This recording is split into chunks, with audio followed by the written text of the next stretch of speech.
Good evening, ladies and gentlemen. This is Debbie with End Time Headlines, and I'm going to be teaching you tonight out of the book of Revelation 17. I'm going to be talking about the One World Church. Who is it? Who is she? What is it? And she's called the Mystery Babylon the Great, the mother of harlots and abominations of the earth. So just bear with me here. I was just checking my sound because sometimes this shuts off on me.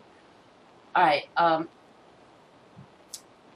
Now, right here it says, and the woman was arrayed in purple and scarlet color and decked with gold, precious stones and pearls, having a golden cup in her hand full of abominations and filthiness of fornications. Now, I want to show you some pictures here and show you, you're going to recognize her right away. So let me go ahead and pull this up. Okay, here she is. She's got purple and scarlet. She's full of gold. She's holding the cup of abominations. The reason why it's called the cup of abominations is the Pope calls himself the vicar, the head of the church. And of course, we know that Christ is the head of the church and not the Pope. And when he holds Holy Mass or Communion, he claims that the wine actually turns into Christ's blood and the bread into his body, and that he's the only one that can do that. And he also places Mary above Jesus Christ, both in the rosary. There's more prayers to Mary on the rosary than there is to God. And he has replaced Christ as the intercessor between man and God as far as prayer and praying in the name of Jesus Christ with Mary. And you're supposed to go to Mary and through Mary to pray and get your prayers answered. So there's a lot of abominations, there's a lot of spiritual deception, there's a lot of pagan symbols, and a lot of evil that goes on in the church. If you have the time, do a search on YouTube and you'll find priests that have left the priesthood and nuns also, and they'll explain to you how evil that denomination is. And so the word says that she's arrayed in scarlet and she's arrayed in purple and gold, and her golden cup is full of fornications. And I just wanted to show you those pictures, so let me go back here. And upon her head was... Okay, let me continue. Something happened to the video and it messed up, so I had to edit it and start all over again. It's just been fun trying to learn how to use this thing. I think I'm going to actually purchase a professional video recording system because this has been messing up on me a lot lately.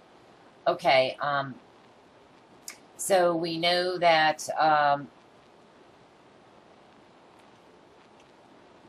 she's an abomination. She's called the Mystery Babylon, the mother of harlots and the abominations of the earth. I am going to show you some more pictures here. And here's one where this is pretty crazy, and this really shows you where we are in the end times. The Vatican takes over the tomb of David and the upper room, which the apostles supposedly had their Last Supper, and we don't know for sure if this is geographically the correct place or not, but it's still an abomination to God because Jerusalem is a sacred ground to him, and it's the apple of his eye, and the Jewish people are the apple of his eye, and they're committing fornication right now with the Pope. They've allowed him to take over this. The Vatican claims legal right to rule over Jerusalem, and now leading to fulfillment of the major end-time prophecy of the 7-year Mideast peace agreement. Benedict takes his seat inside the Jewish temple in the 4th public dress rehearsal by a pope of the foretold abomination of desolation, a major proof of how near this generation is to the start of the final 7-year tribulation. The papal killing machine. Now, I'm just going to read this. The 1st century Roman Empire destroyed the Jewish temple. They murdered and killed during the Crusades. The papal inquisitions, which include the Reformation era, where they killed all the Protestants that stood against them, murdered them, tortured them, burned them. It was horrific. And then the Inquisition, the Spanish Inquisition, where they killed about 600 million Christians. And I don't know if you know this or not, but if you want to check it out, you can do your own research. But the Catholics were involved heavily with the Germans in Hitler's war. They financed it. They even had people in office over there. And, of course, we know that Hitler is responsible for killing 6 million Jews. So they haven't changed their colors, ladies and gentlemen. And right now you got the Pope going around acting like the King of Peace in the world. In Daniel it says that the Antichrist will come in very quietly and successfully, and he'll come in peaceably, and that's what he's doing. He's traveling all over the world and getting all these countries to join with him, even getting large Christian mega churches to join with him. I'll show you one right here. False teacher Kenneth Copeland wants to unite with the Catholic Church. Also, Joel Osteen was just over there. And some of the tickets, I understand, were selling for $800, and that's absolutely absurd. We know that these guys are both false prophets because they're going to answer to God one day from stealing from God's people, because they drive these $50,000 cars that the believers paid for. They fly these million-dollar airplanes, multi-million-dollar airplanes, and they have these multi-million-dollar churches. And, you know, the word says a workman's worthy of his hire only, not to steal. And Paul warned Timothy about that. And if you remember in the Gospels, they didn't ride around with a donkey with a gold saddle full of gold and silver that they stole from all the believers. As a matter of fact, Paul would sometimes go out and work as a tent maker because that was his profession, because he would go into areas where they were either poor and they couldn't give, or they were too young in the word to understand giving. So he would work, get enough money to pay for his visit there, and enough left over to go to the next church that he was under shepherding. Never in any time do you see Jesus or any of the apostles or disciples ever stealing money on the grand scale that these guys are doing, and now they're in bed with the Vatican. So, ladies and gentlemen, this is coming to pass. It is real. It's not fiction. So let me go back here to the Sword Project here, and we're going to go, okay, and upon her head was the name Mystery Babylon the Great, the mother of harlots and abominations of the earth. And I saw the woman drunken with the blood of the saints. Here it is here. It's not going to stop, ladies and gentlemen. And with the blood of the martyrs of Jesus. And when I saw her, I wondered with great admiration or great shock. And the angel said to John, why do you marvel? And he says, I will tell thee the mystery of the woman and the beast that carrieth her, which have the 7 heads and the 10 horns. Now the 7 heads are 7 mountains which the woman sits on. It says it right here. The 7 heads are 7 mountains on which the woman sitteth. Now let me show you something that you might not know. This is the Vatican. She sits on 7 mountains or 7 hills. And she is the Pope. She sits on these 7 hills. And I just showed you all the colors that were mentioned. And she was decked out with gold and precious stones and pearls. The Pope's crown is full of precious stones and pearls. And having the golden cup in her hand full of abominations. We know what that abomination is, and we know what the gold cup is. It's the communion cup. And filthiness of her fornication. And the woman, she kills the saints. And then the beast that thou sawest and was and is not, and shall ascend out of the bottomless pit and go into perdition. And they that dwell on the earth shall wonder, whose names were not written in the book of life from the foundation of the world, when they beheld the beast that was and is not and yet is.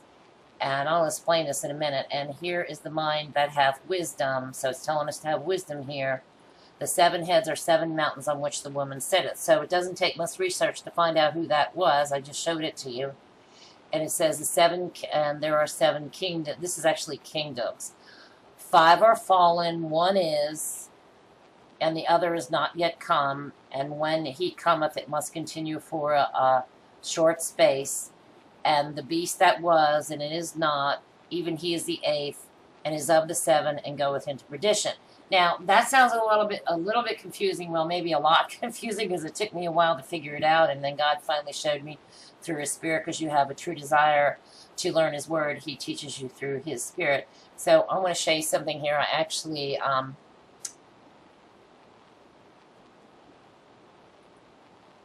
let me pull up my Gmail. I hope the screen doesn't go blank on me here. Okay. And let me go to drafts here.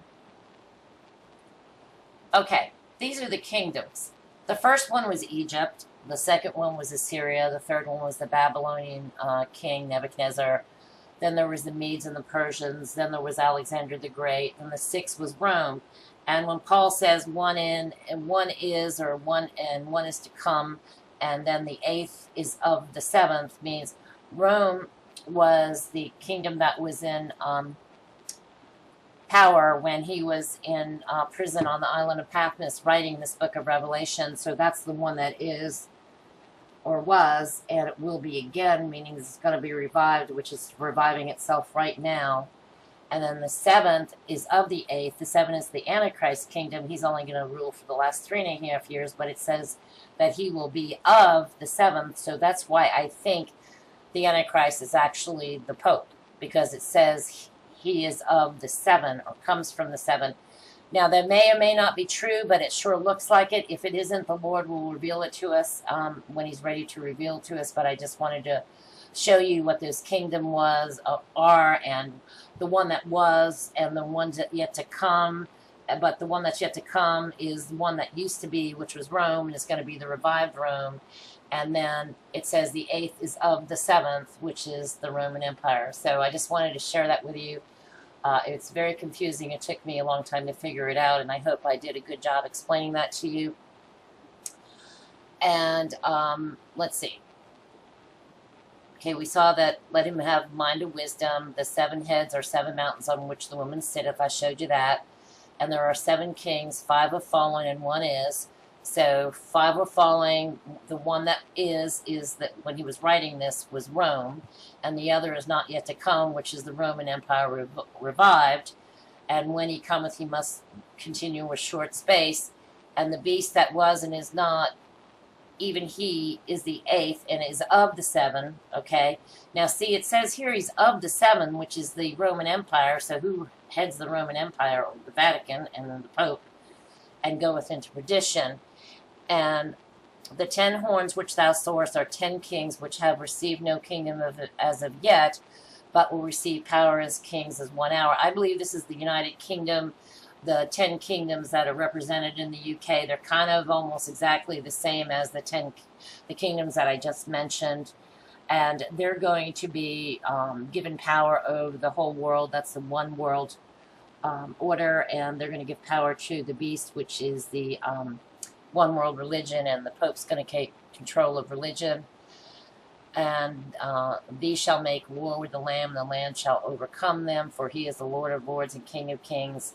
And they that are with him are called and chosen and faithful. And he said unto me, the waters which thou saw, the whore, the harlot, or the Pope, sitteth, are peoples and multitudes of nations. In other words, he's going to rule the nations, the one world religion. And the 10 horns which thou sawest upon the beast, these shall hate the whore. And now the 10 horns are these 10 kings. And at the end of the 3.5 year, they're going to destroy the one world religion. Then they're going to burn Rome to the ground. And it's God's will, because it says here, for God hath put in their hearts to fulfill his will. And it says right here, they will make her desolate and naked, and shall eat her flesh and burn her with fire. So I just wanted to give you a little bit about who this Mystery Babylon, who is the one world religion, what's going on in the world today. There's a lot of paganism going on in the world today, ladies and gentlemen. There's also a link between the Muslim religion and the Catholic religion, and they actually spun off from the the Muslims spun off from the Catholic religion several hundred years ago. You can do a little bit of research on history on that. They both have the same pagan symbols in the religion. I'm going to put a link to this video at the end of the video. It's this guy that does that did a research on this, and he shows geographically all across the world where these mosques and these Catholic churches are built on the same ground. They're right next to each other. They both have the same pagan symbols. They're both related, and the proof of that is if you look at what they're calling the guys in Iraq are calling themselves, the new Fatah that wants to start a Muslim Islamic Brotherhood state over there. They're calling themselves ISIS, and ISIS is the sun goddess that the the Catholic Church worships behind closed doors, and the, both, and that's also tied into the beginning of the Muslim religion, and the Mahdi is the false Christ of the Muslim, and it's sort of like we're being distracted what's going on in Iraq from what's really happening, because I believe the Pope is financing this whole thing, because, ladies and gentlemen, the Pope financed the Nazis. He financed Hitler's war. He had people in position there, and they were responsible for killing 6 million people. So you got to watch, and you got to dig in for these nuggets, but God will reveal it to you. So I'm going to close off this teaching before it becomes too long, and I just hope this blessed you, and I will see you on the next video. Thank you, and God bless.